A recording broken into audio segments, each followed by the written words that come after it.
Hi guys, so gawin natin ngayon ang energy check para po sa may mga sun, moon, at rising na Gemini. So kung bago ka, subscribe, like, and share. And readings are for guidance purposes. Use your free will wisely.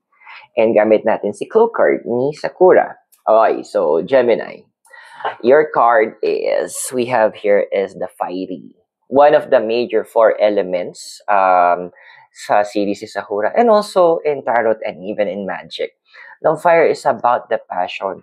Alam mo, in-encourage ka, Gemini, ng card na to really do what you need to do.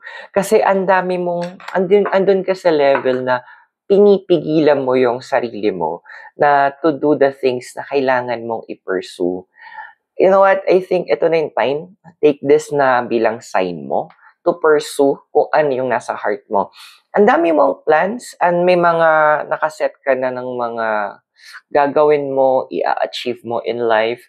But the thing is, andoon na hino-hold back mo yung sarili mo. Why? Kasi ang dami sa inyo kinoconsider yung maramdaman ni ganito, reaction ni ganyan, paano si ganito. Medyo palitan natin medyo magbato tayo ng question sa'yo. Paano naman ikaw? Hindi naman siguro masama na bibigyan mo ng time or isipin mo din yung well-being mo. Kasi at the end of the day, importante ka din. So, talang tandaan mo yan.